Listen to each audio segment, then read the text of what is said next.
שלום, ברוכים הבאים לערוץ שלי, קוראים לי קלרה והיום אני אסביר לכם איך להכין בבית אחד מהעוגות הכי צרפתיות שיש, סנט אונורי. אז למי שלא יודע מה זה, בואו נסתכל ממה זה עשוי.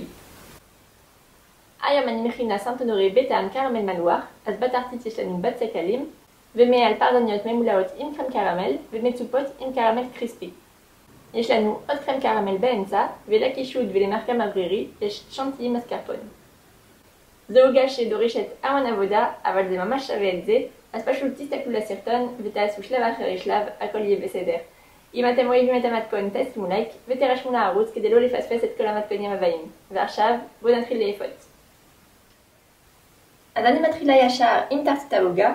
רילדתי 300 גרם בצק אלים ביתי, אני אשים לכם את הקישור למעלה אם אתם רוצים לעשות. אחרת אתם יכולים להשתמש בבצק אלים קנוי. ועכשיו אני חותכת עיגול של 22 סנטימטר. אני מורידה את הבצק המיותר מסביב.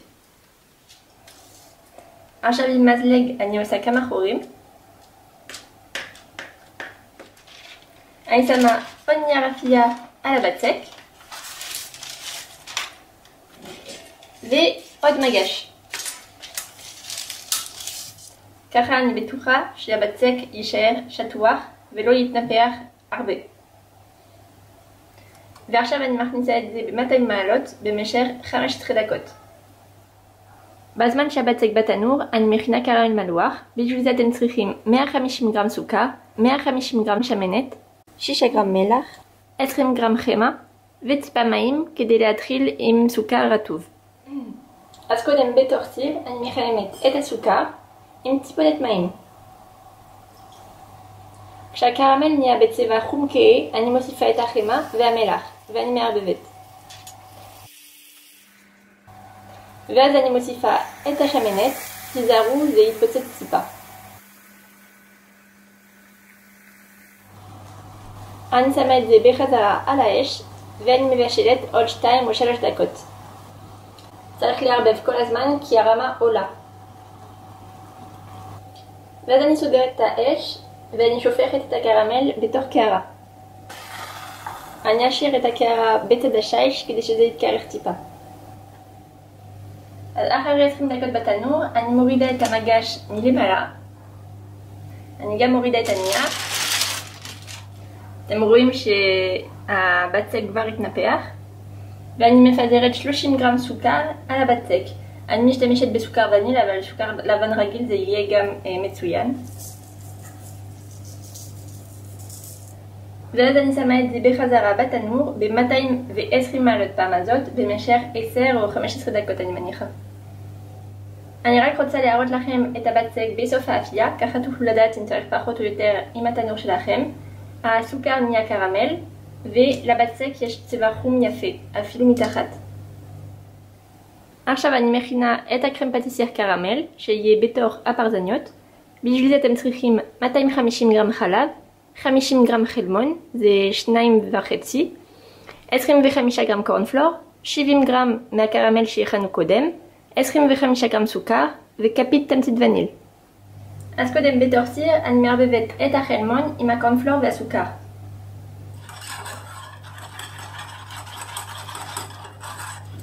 כשהכל מעורבב, על זה אני מוסיפה את החלב ואת תמצית וניל.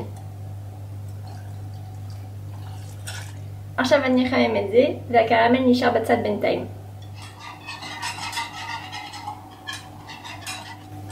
כשהקרם נהיה יותר סמיך, אני סוגרת את האש ואני מוסיפה את הקרמל. אני מערבבת טוב טוב. עכשיו אני שופכת את הקרם בתוך מגש שטוח.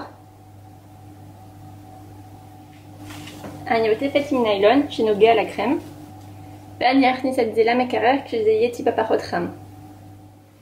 עכשיו אני מכינה קרמבל שילך על הפרדניות. בשביל זה אתם צריכים 50 גרם סוכר חום, 50 גרם קמח ו40 גרם חמאה רכה.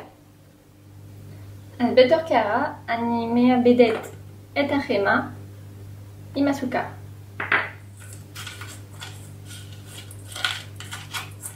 כשהכל מעורבב ככה ונהיה כמו קרם, אני מוסיפה את הקמח.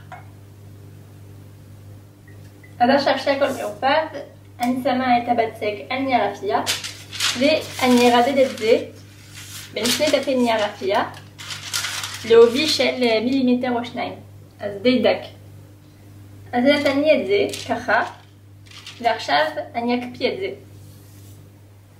אז אין סנטנורי בלי פרזניות, אז זה מה שאני אכין עכשיו. בשביל זה אתם צריכים 65 גרם חלב, 60 גרם מים, 75 גרם קמח, 125 גרם ביצה, זה שתי ביצים ועוד טיפה. השלמתי עם שאריות הביצה שהיה מהקרם, 50 גרם חמאה, כף סוכר וקורט מלח. אז בתור סיר אני מחממת את החלב עם המים, החמאה, הסוכר והמלח. כשכל החמאה נמסה, אני סוגרת את האש ואני מוסיפה את כל הקמח. אני מערבבת. כשהכל מעורבב היטב, אני מדליקה את האש בחזרה ואני אייבש את הבצק במשך כמה דקות. ואז אני שמה את הבצק בתוך קערה. אני אפזרת את הבצק בצד כדי שזה יתקרר יותר מהר. כשהבצק פחות חם, אני יכולה להוסיף את הביצים בהדרגה. אני שמה אחת ואני מערבבת ואז עוד אחת. זה בסוף הבצק שאתם מקבלים, זה בצק סמיך ודביק. אז עכשיו שמתי את הבצק בתוך שקית דילוף עם סנטר חלק קוטר 10 מילימטר ואני אזלף את הפרזניות. אני עושה פרזניות יחסית קטנות, 3 סנטימטר בערך, מקסימום.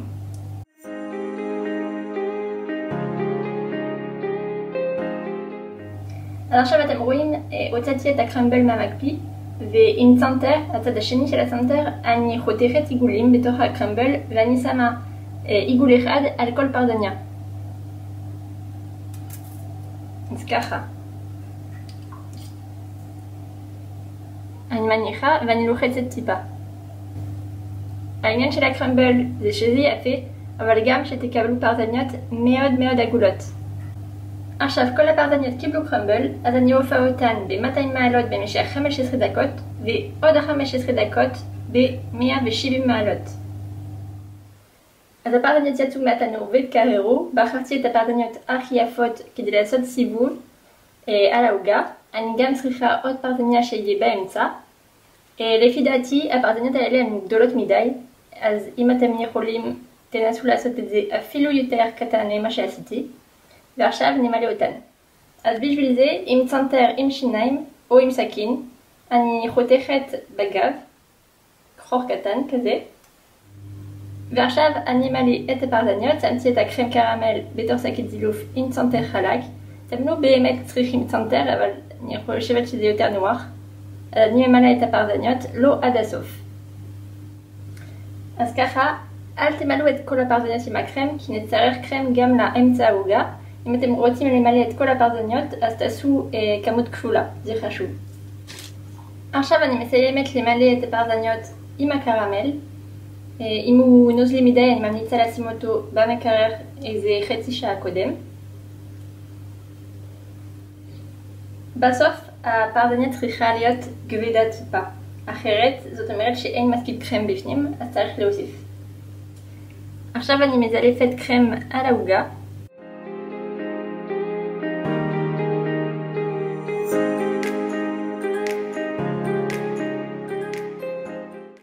ואני משאירה רווח פה לפרזניות. ואני גם מוסיפה טיפה קרמל.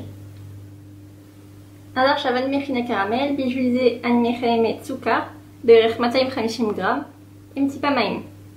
ובינתיים אני מכניסה את הפרזניות למקרר. אז עכשיו בישלתי את הקרמל עד הצבע חום כהה. זה חשוב לציין שבתוך הסיר הקרמל נראה טיפה יותר כהה ממה שזה יהיה על הפרזניות. ועכשיו אני אשים את תחת הסיר בתוך מים קרים כדי לעצור את הבישול. עכשיו אני לוקחת את הפרזניות ואני טובלת אותן בקרמל. תיזהרו עם האצבעות, זה מאוד מאוד חם, זה יכול להיות מסוכן. ואני הופכת אותן בתבנית סיליקון בצורת חצי כדור, אם יש לכם, או על שטח סיליקון או על נייר אפייה. אוקיי, אז אתם רואים, שמתי עם הקרמל על הפרזניות. עכשיו אני אשים קרמל על הגב כדי להדביק אותן. אז אם הקרמל שלכם התקשה, צריך לחמם אותו עוד טיפה. אתם רואים, אני שמה טיפה קרמל ואני מדביקה את הברזניה ככה, אחד ליד השנייה.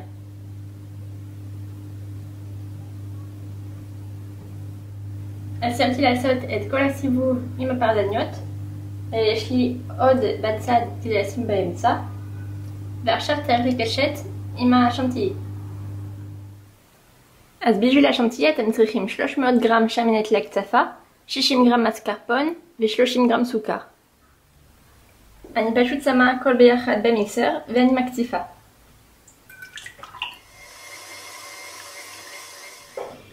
אני מפסיקה כשאני מקבלת שנטיללי יפה וגמיש. עכשיו שמתי את השנטיללי בשקית זילוף עם צנתר סנט אונורי, זאת אומרת צנתר ככה עם פתיחה בצד אחד, ואני אקשט את העוגה. בשביל זה צריך להישאר ב-90 מעלות וללחוץ טיפה על השקית. קודם אני מתחילה עם לעשות פסים מול הרבע שיש בין שתי פרדניות, ואז אני עושה עוד פס בין שני הפסים שעשיתי, זה הסיבוב הראשון. אחרי זה אני עושה סיבוב שני, יותר פנימה, ואז הסיבוב השלישי הוא מעל הסיבוב השני, וככה זה יותר גבוה, והפרדניה שיש באמצע העוגה תהיה יותר גבוהה משאר העוגה. ואני מוסיפה למעלה את הפרדניה.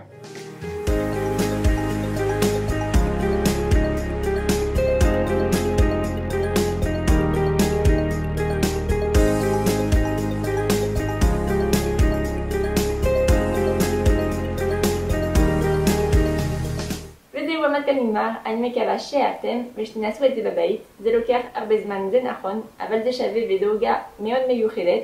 אז אם אהבתם את הסרטון תשימו לייק ותקליקו עליי עכשיו כדי להירשם לערוץ ולא לפספס את כל המתכונים הבאים. אתם גם יכולים להצטרף אליי באינסטגרם, תחפשו את החשבון שלום אני קלרה, שם תוכלו לשלוח לי את כל התמונות שלכם, ונתראה למתכון הבא. ביי ביי!